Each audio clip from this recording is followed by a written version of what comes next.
So one of the first slogans that we came up with in Brit Tzedek was the slogan, "There's more than one way to be pro-Israel."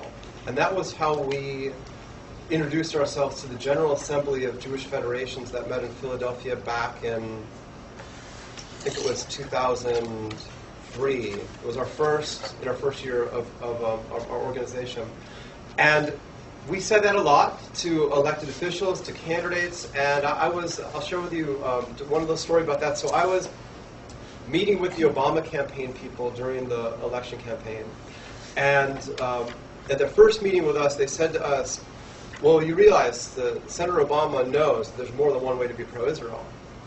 So, it's like that's a lot of pride there, a lot of nachas to have our slogan echoed back to us, and this happened more, over and over again with different elected officials. They got that message that there is more than one way to be pro-Israel. But what are the boundaries here? I mean, does anything go? Does anybody who calls himself pro-Israel get to say I'm pro-Israel? Does it have any meaning? There's the danger that when you start to broaden the scope of any kind of a term, at the margins, it can lose some meaning. So at the J Street Conference, there was a session. It was a dialogue between John Chayed and Matt Iglesias, who are writers and bloggers, about what it means to be pro-Israel. And so I'm going to just relate a little bit of what they said because I thought it was really interesting. So John Chayed, he's coming from a little more to the right of us, and he says basically, I want to know what side you're on. If you say you're pro-Israel, that means you're on Israel's side. That means you are taking sides, and being even-handed is not consistent with that. You basically have to always side with Israel. That's what pro-Israel means.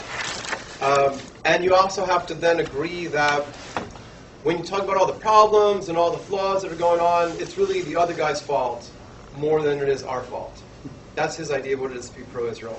Now, Matt Iglesias, and I didn't know this, so maybe other people don't know this either. It's not exactly the most Jewish-sounding name, although neither is mine, but he is a nice Jewish boy. So he says, no, it's not about taking sides. And this is something that Amos Oz said many years ago. He said, it's not about being pro-Israel or pro-Palestinian. It's being about being pro-peace or pro-rejectionist.